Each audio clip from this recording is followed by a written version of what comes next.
So with that said, I think that staying present, first of all, involves having a deep engagement with something in life. For some people, that's Christianity. For some people, that's basketball. For some people, that's school. But we need something that we're passionate about, where we can experience joy, because that object that we hold on to, in this case, basketball, for example, that helps us stay grounded, and it gives us sort of a foreshadow of what life could be about and what the potential of life is.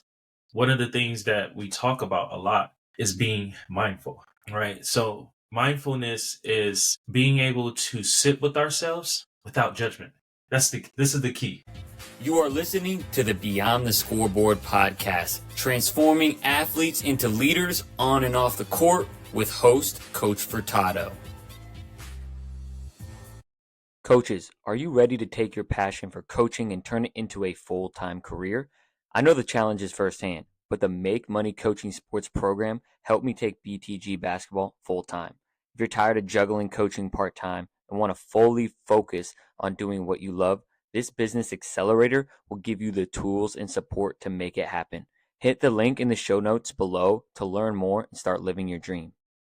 Hello, everyone, and welcome back to another episode of the Beyond the Scoreboard podcast. We are live in person today. Marcus, I appreciate you being in the studio. It's been a while. Yes, I appreciate you having me. Of course, we're going to have a great conversation. So Marcus is an educator and a psychotherapist. So as we dive right into that, this is going to be a great conversation for you coaches and parents who want to make an impact on your athletes on the emotional side. And so before we kind of talk about the work you're doing, I would love for you to share your story around how sports made an impact on your life beyond the scoreboard. Yeah, that's such a great question. Growing up, I was raised in South Central Los Angeles, and during the '92 uprisings, so I'm part of that generation. Sports for me was a safe haven. It was a place to build community. I didn't have a lot of mentors. I didn't have a dad in my life, and that really shaped my perception of myself. You know, I always felt like I was missing some huge part of me. And one of the things that sports did for me is it helped me build confidence. And it also helped build community. It kept me out of trouble because, as you can imagine, growing up in any environment, especially when there's no role models, you're susceptible to a lot of things that can happen in the streets, such as drugs, gang banging. So it helped me stay focused. It helped me learn about life. I think basketball in particular taught me the value of community and friendship, how to work within community, right? When we think about basketball, it's a synergy, it's a collective, and every constituent of the whole contributes to that synergy, and everyone is vital. Even if you're not scoring per se, your presence just alone on the court can make such a huge difference. I was someone that was a hustler, right? I played point forward. I contributed in many ways, not just in scoring, but passing the ball, rebounding, and being in tune with my teammates, right? Knowing how they flow and trying to anticipate their next moves. So in that way, all of those things are so reflective in life, right? When we think about working within community, what does it mean? We live in a capitalistic structure that for a lot of us is about it's really kind of a selfish point of view. What can I do? How do I shape reality? How do I? How often do we think in terms of we? I once read that a society is based on the most vulnerable person. And so if we take that approach, you know, how can we work together in terms of making sure that the most vulnerable person is empowered? 100%. And that's a great place to start our conversation. And there's so much in there that we're going to kind of break down and unpack. And kind of touching on your last point, right? There's the saying you're talking about in society, we are a representative of our most vulnerable population. And I'm sure you've heard with teams, right? With your team is as good as your weakest link, right? Mm-hmm. The quote unquote. Mm-hmm. And so you just, uncovered so many different parallels that basketball and sport has into real life. And that's what it's all about with teaching these kids. So can you talk about your journey from, how did sports really kind of launch or help you transition into bringing you opportunities to go to great schools like UCLA and Michigan, and then to become a psychotherapist? Yeah. So one of the things that sports really instilled in me was discipline. Having structure and routine. So being able to practice fundamentals. And when you think about greatness, or when we think about success, some people think about success as having money, having material possessions. But success, in my point of view, is how well do you manage yourself? How well do you show up and care for yourself? And I'm thankful for that lesson, because the more in tune you are with yourself, the more spiritually rich you are. And that will take you so much further in life. So, learning the fundamentals, sometimes we think we have to, we have to go to the gym 8 times a week, Right. which, that's obviously a hyperbole, right? You can't go to the gym 8 times a week, but we treat Double it. days. Yeah, that's true. But we think we have to do these massive things in life to achieve greatness. But from everything that I've appreciated thus far, greatness is learned through surrendering, but most importantly, it's learned through being able to care for yourself and create some sort of structure for yourself and working on those fundamentals. That's how everyone gets great.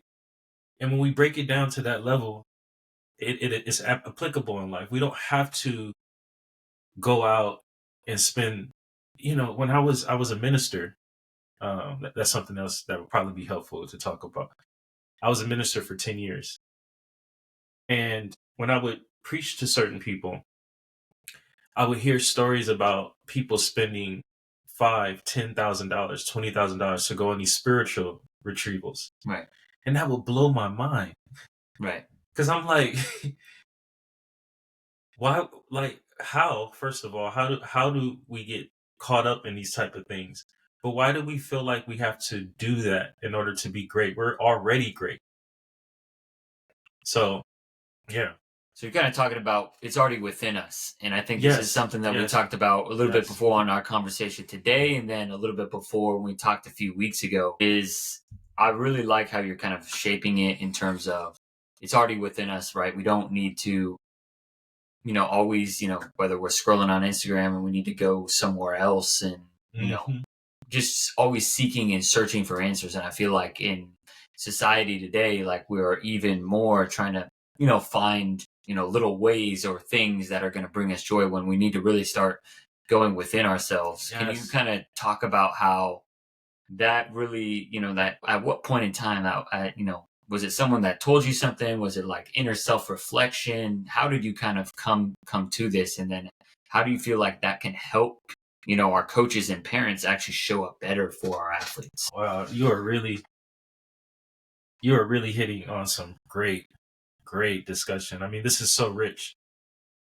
I don't know how it came to me, to be honest. I think that, speaking energetically to all of you out there, I think it's something we all know deep down inside, but society tries everything within our power to make us docile and not believe in ourselves.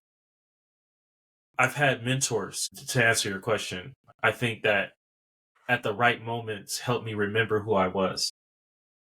I once read that all of us at times, when we are facing fears and we get sad and depressed, it is so normal, first of all, to experience fear. It is so normal to experience depression. It is so normal to feel like you're not at your best self from moment to moment.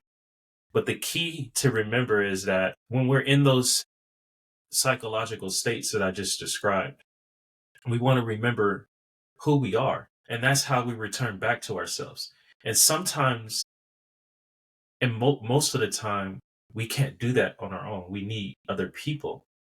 And we need people not just in our circle, because not everyone in our circle is our friend. We need people in our corner.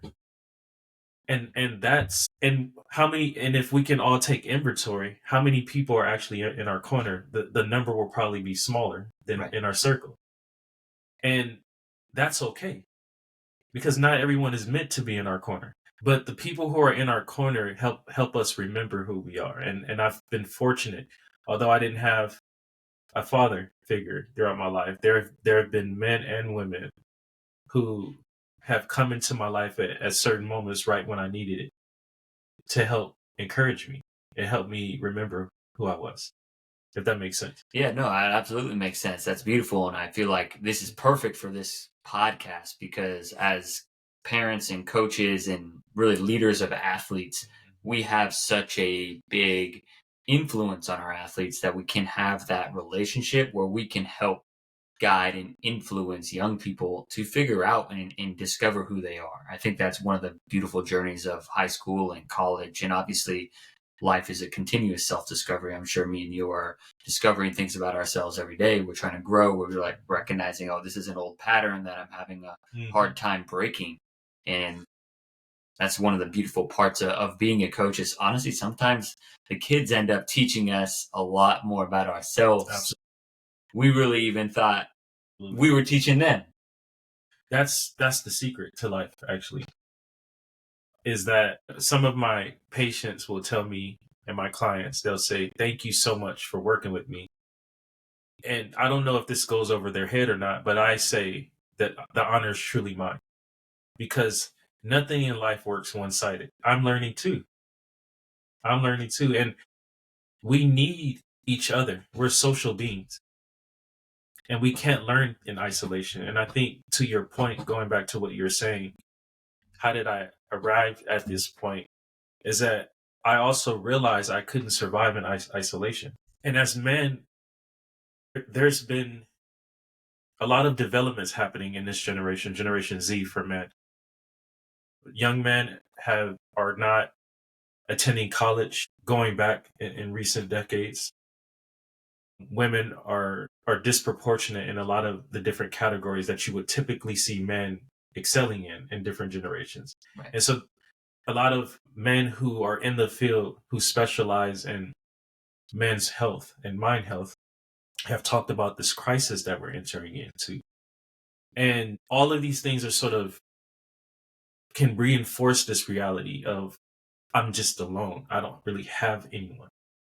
And one of the things that's so hard to break free from that is to realize that the more we fear that, or the more we reinforce that into our life, the more that becomes a reality. And we kind of talked about this before. Yes. We have a perception bias, right? We have a negative bias, but we have a perception bias.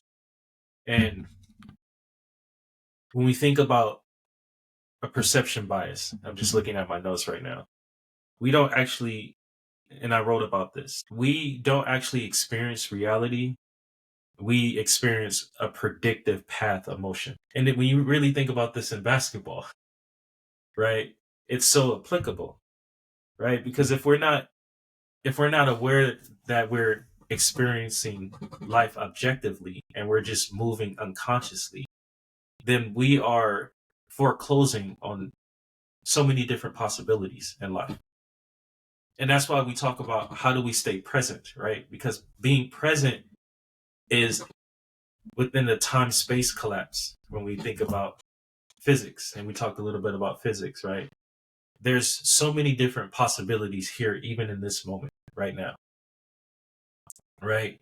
And if we already foreclose on the idea that I'm not worthy, and we don't do this consciously, we do this unconsciously, that affects our flow. It affects how we move, right? On top of that, if we've already predicted the outcome of something, then how can we reach our full potential in that moment? So these are some of the conversations that are so important when we're working with athletes. 100%. And then we're creating our own internal environment, right? Yes. Upstairs. And so Yes. you dropped a lot of wisdom there. And so there's a couple of different things, right? You talked a little bit about the unconscious kind of mind. You also talked about predictive. I can't even read my writing. It's what do you say? Predictive. I'm drawing a blank, but just kind of a predictive emotions. Like we kind of are repeating these patterns over and over and over again, and we're kind of moving through life unconsciously. How can we help our athletes be more conscious, be more present? Yeah, and this is where all the great disciplines and arts come into play. You have Sigmund Freud. For those of you who might know, and he's a very controversial figure in academia. In fact, when I first learned about Sigmund Freud, one of the first things that they said was everything he said was wrong about life. And that's not true. Sigmund Freud was an imperfect being, for sure. And we should never idealize anyone in life because, again, coming from the apparatus that we've talked about, it is within us, right? So if we're coming from any other apparatus, we're going to see and we're going to miscalculate things. But Sigmund Freud, one of the forefathers of psychology, right? When we think about Taoism, when we think about Kung Fu, when we think about social work, all of these philosophies, if you will, or frames, offer a unique perspective of the human condition. For that matter, Christianity, the same way. I don't subscribe to a particular frame. As a scholar, I consider myself a scholar. I draw from multiple frames because they help us understand a particular aspect of the human condition. Right. I got a little off on that, but you talked about how do we stay present. Yep. Okay. So with that said, I think that staying present, first of all, involves having a deep engagement with something in life. For some people, that's Christianity. For some people, that's basketball. For some people, that's school. But we need something that we're passionate about, where we can experience joy. Because that thing, that object that we hold on to, in this case, basketball, for example, that helps us stay grounded. And it gives us sort of a foreshadow of what life could be about and what the potential of life is. Other things that we can do to stay grounded is to simply breathe. These are these subtle things that can go so unrecognizable, right? In cognitive behavioral therapy, and this is a sort of a science-based approach to gaining more access to ourselves. One of the things that we talk about a lot is being mindful, right? So mindfulness is being able to sit with ourselves without judgment. This is the key. And this is where most of us fail sometimes miserably. Because whatever we're experiencing, especially if we're men, we've been socialized to think and feel guilty. Men are, as we've been told, can only experience two emotions, right? What is it? Aggression and what was the other one? I think we talked about this. Aggression and I'm drawing a blank. So the point is, they're not of our range. Exactly. A limited amount of emotion. Exactly. And it'll come to me what the other emotion is. But the point is that if we're only allowed to experience such a limited range of feelings, what does that do to our psyche? What does that do to our being? Right? So being present requires us to be mindful and being able to feel without judgment. And in that way, the external reality has to capitulate to our internal reality. It doesn't work the other way around. So let's slow that down. Let's really break that down. I know that was a handful. Yeah. No, let's break that down because you're talking about kind of how these realities affect each other. And I would love to go into kind of the emotional side of things as well. So when we're talking about, right, and I remember this from our phone call because I remember we got into great conversation right away. And as men, right, we don't let ourselves feel, right? If we either shut it out, we either ignore it, we dismiss it, and we don't allow ourselves, right, to have these human experiences of emotion. And so can you kind of elaborate on, a little bit of how these, the coaches that are working can work on their emotions themselves, because there are a lot of men that are listening, because I feel like that would help them then become better at connecting with their athletes. I really value these questions. First of all, it begins with coaches asking these questions. Right. First and foremost. So in Kung Fu, I'll use an illustration to keep this conversation grounded too, right? Because sometimes we can get so out there with these concepts that it's hard to come back down. Right. So in Kung Fu, to practice having a strong core, right? Which in our language would be a strong sense of self, right? They light a candle and the candle has fire. And what you're supposed to do is lift up your sleeves, and you're supposed to use your force to extinguish the fire. And sometimes during that process, especially if you're not seasoned, you might become anxious because it might take a long time.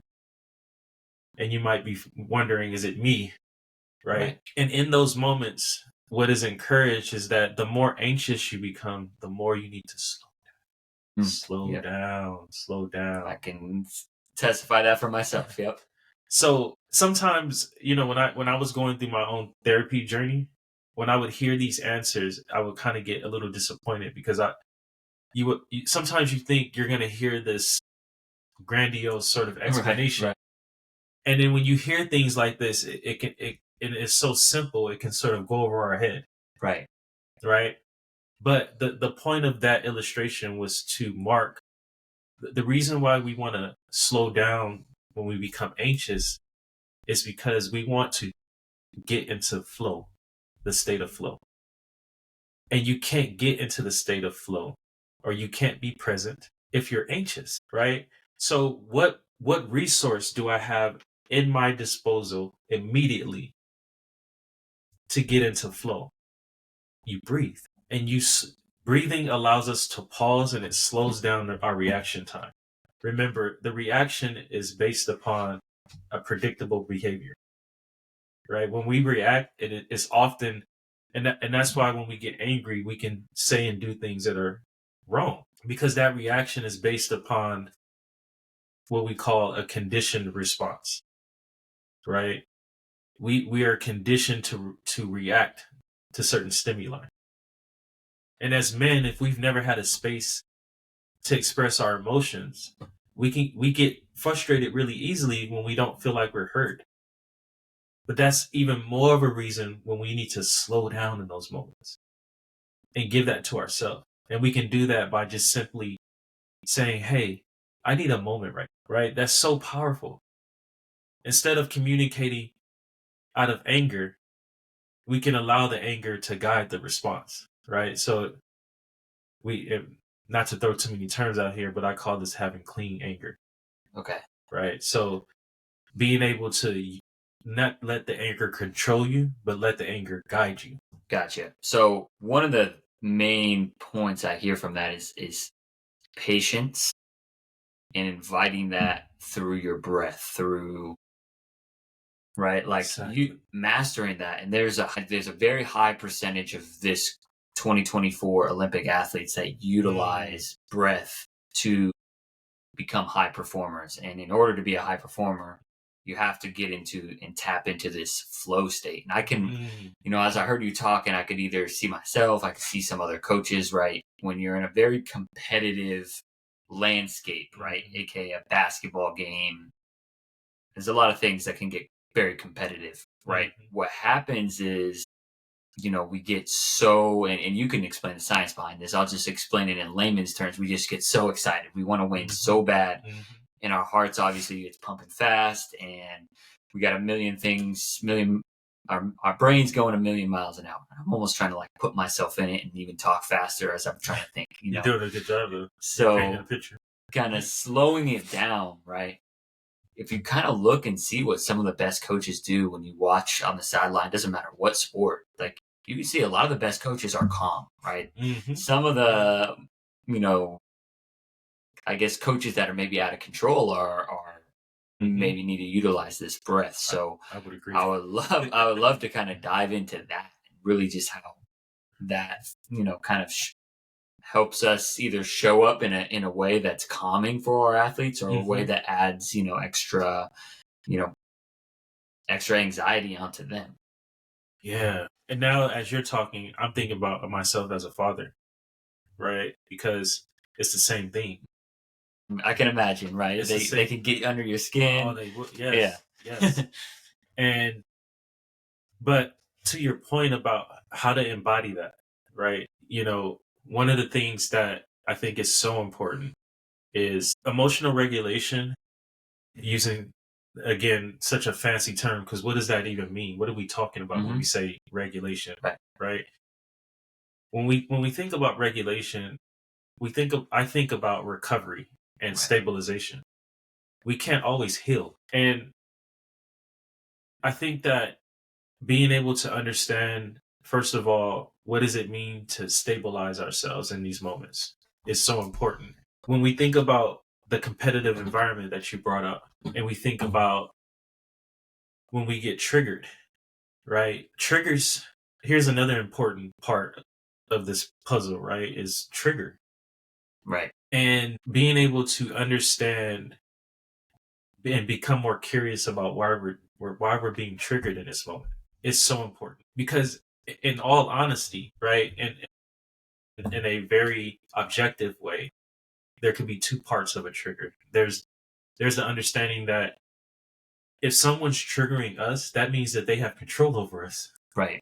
And that's really interesting if you think about it. If you're able to separate yourself from that and really be able to become curious about that, like, why am I giving this much power in this moment to this thing? Right, to a player, to a referee, to a parent. Yes. Yeah. Absolutely. And so that's why pausing is so important, because if we can, and some of these triggers can carry such a huge charge too, right? That signal is so strong. Yeah. Right. And so part of the work for a lot of us is disrupting that signal. And the only way we can disrupt that signal is if we are consciously aware that we're triggered. Right. That's where it begins. Could you give an example of like a trigger and how to disrupt that? Yeah. When we think about, it can be something as simple as not feeling hurt, right? You might be practicing with an athlete, and this athlete has issues at home. They might have issues with other coaches. They might have a lot of trauma. Talking about taking on that community aspect. So here in United States, when people get triggered, we kind of treat that as that's their problem to deal with, right? And it doesn't contribute to the healing process or the recovery process, right? In Japan, it's different. When people get triggered, it's an indication that the group synergy is off. So we need to fix this. And not that triggers my responsibility, but how can I better show up for you in that moment? So if we're noticing our players' affect change, and sometimes they're not going to always tell us, right? We have to attune to what's happening in the room, which means if we notice facial expressions changing, and they're so subtle, right? We can ask questions, what do you need in this moment, right? And that can open up so much of the lay ground, if you will, of exploring what that trigger might be for them in that moment. I'm big on asking questions. It's a big thing because player autonomy is huge. And I feel like one of the things that I'm also hearing, you're kind of talking about these kind of cultural nuances and that you can kind of bring into sport. We can probably dive super in depth into kind of the cultural nuances in the United States, but keeping it on topic of sports and teams is, I feel like, and you can kind of explain the science behind this is I always reference it as a we, right? I always reference I always take responsibility for, a team, like let's say if we lost, right? It's our responsibility. And so you're kind of talking about a group synergy, you're talking about a trigger. And I feel like the best teams are connected with that synergy, like you talk about, versus like it was your fault you turned the basketball over, instead of like let's be solution oriented. Like I see that you're frustrated that I made a bad pass, my bad. Like, am I getting on the right track, or is that making sense? Yeah. So you're now, and I want to make sure I'm answering the original question too about what can we do in moments when we're triggered, Yep. right? And I think what you're asking is how do we take ownership while also communicating accountability, maybe? Yep. Yep. Yeah, and it's so one of the frameworks that I try to put on in this work is that life is a dance, right?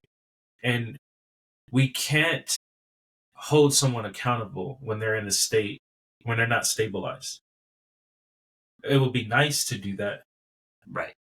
right? But the reality of the situation is that we're dealing with human beings. And so one of the first things that we can offer is compassion, which is lacking in our society. Compassion is the gateway to flow.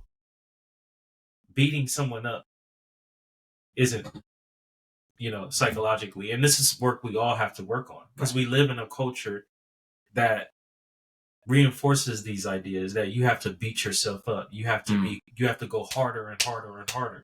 But that's actually not what the science says. That's not what all these great cultures have taught us about the human condition. And we keep missing this point over and over again, is that the path towards connecting is always compassion. This is really a cool insight, because this is something I've been honestly personally working on more, just on my own shortcomings, right? As a fiance, as a basketball coach, as a business owner. Instead of, like you saying, like traditionally I would beat myself up, I kind of continue to repeat the pattern. And one thing that I see, right, and it's early on and change is hard, I do see better results that if I do mess up, I do make a mistake.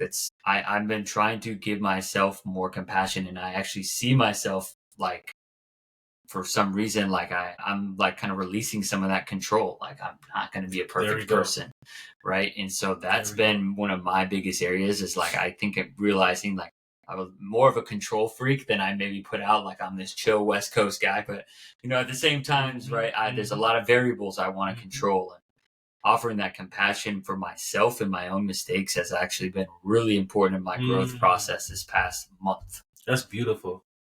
Well said. And I think it's important for us who are leaders within the community to admit that we're still working on these things. Right. And thank you for acknowledging that. Vulnerability is power. Yes. And when athletes and when members within the community can hear you admit that you have faults, and again, we don't live in a society that fosters this, right? When you're secure within yourself, vulnerability is power. So when you can, another suggestion is that I look for opportunities to say that I messed up. My mentor one time and my therapist, we got into a little disagreement one time, and this is sad but exciting at the same time. This happened about 2 or 3 years ago. I had enough courage to tell him what he did. And I'm so used of people gaslighting and evading me. But to my surprise, he looked me in my eye and he said, "That is mine and that is my fault." So he modeled something that was so important to me, right? Which is accountability. You also mentioned something very important, which is surrendering. It's okay to be messy in life. Yeah. We live in a very perfectionistic state of mind. Yeah.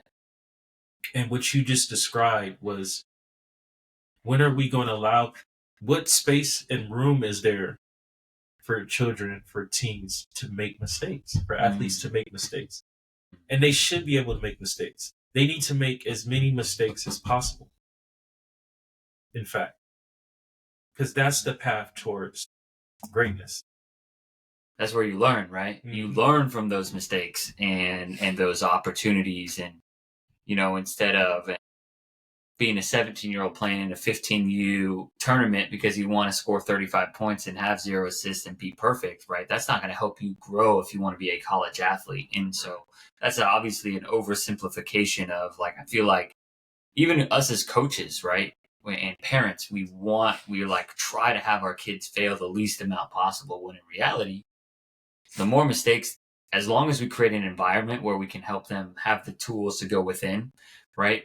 We can actually help them accelerate their growth through by looking at those mistakes and identifying, okay, that's okay. Now let's improve. Exactly. And I would also challenge the improvement part though too, ironically. Yeah. Right? Because we do want to learn from mistakes, but we also want to encourage an environment where it's okay not to improve. Because again, if we're talking about flow, right? Flow needs to be expansive and not limiting. And when we're talking about being accountable and owning certain things, while that's true, to get into a rhythm in life, right?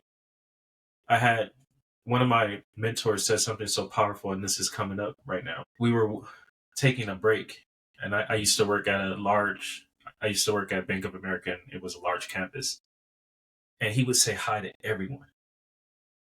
This guy's a Navy guy, very someone that I really respected. And he told me, so we were walking one day, and he would just say hi to everyone. And when he would say hi to women, a lot of them wouldn't even acknowledge him, right? And I was sort of thinking egotistically about that. I asked myself, why do you do that? They don't want to talk to you. Why are you saying hi? He said something so powerful to me. He said, the more no's I get in life, the closer I am to a yes. So that kind of shifts our idea about what improvement is, right? Mm. Maybe it's about clearing the table and trusting the process that what I need will come, and what I am capable of doing on the court will come. And sometimes as parents, as coaches, how we interfere with that process is that we project our fear when they make a mistake. I see what you're saying, yeah. And believe me, it's hard, because as I'm saying this, I'm holding myself accountable. Right. Because I'm not perfect in this. Right. But I do recognize at times that when my athletes, my clients, my kids make mistakes, a lot of that has to do with my reaction. Right. No, 100%. And we put our own expectations, our own personal fears, our own aspirations on our kids, right? Whether it's me as a coach or for you as a parent, if you're listening to this. So that makes a lot of sense. So I'm sure we could go for hours talking about this, but my final question for you will be, what would your final words of wisdom be to help, inspire parents, to educate parents on and coaches on how they can just build and create and develop and be a part of developing the next generation of young people through athletics? Yeah. Such a great question. Being a kid and a parent now, I would think about, what is it that you wanted when you were a kid, right? And trying to embody that now. And you talked about surrendering.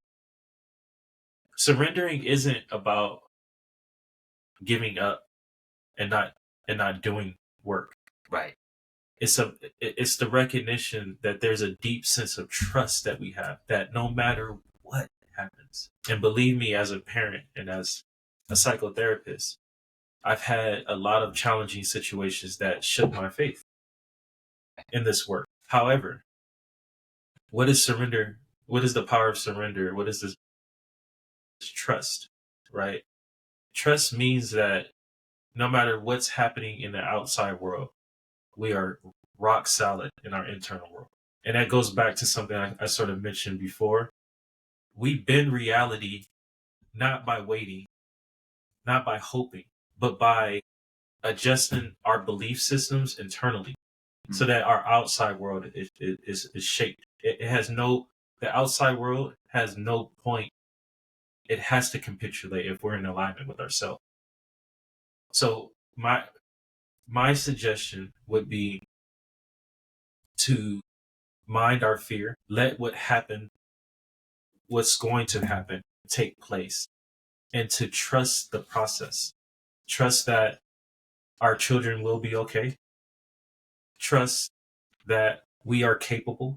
Because sometimes when our athletes, our patients, our children make mishaps, we internalize that. And that's not good. You know, when someone makes a mistake, sure, we can look at it as this is a reflection of me, but how helpful is that? Right? What would a confident person do, or how would they react? My final thought on this is that expectations in life aren't a burdensome, but they're a privilege because they push out what's inside of us. It's an opportunity for synchronicity. It's an opportunity to grow. And if we can change our viewpoint of what faith is and what trials aren't meant to destroy us. And trials could be moment to moment. It could be working with an athlete. It could be working on getting an athlete into college. And something can be triggered so instantly within you where you start doubting yourself. You might lose a client. You might lose a dear patient. You might lose a family member, and you might internalize that. But having a strong sense of self, if we operate from that point of view, we understand that what's meant to be will be, what's meant to pass will pass, what will come will come. And if we can trust that, reality shifts to that energy. If we don't trust, reality is going to shift to the non-trusting part. So we want to have a compassionate approach. We want to have a trusting approach. And we want to mind opportunities or situations when we're in a state of fear. That's a powerful, powerful way to end the podcast, and so much wisdom around really just beginning within and trusting thyself. So if, the listeners want to get more, they want to follow you, they want to reach out to you, what's the best place to find you on the social media world?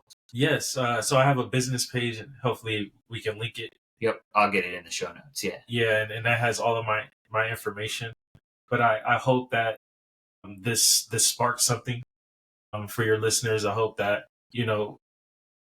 today we were able to take something away that either reaffirmed where we need to be, or perhaps highlight some sort of area in life where we're still adjusting to, but not getting discouraged, but knowing that we will get there.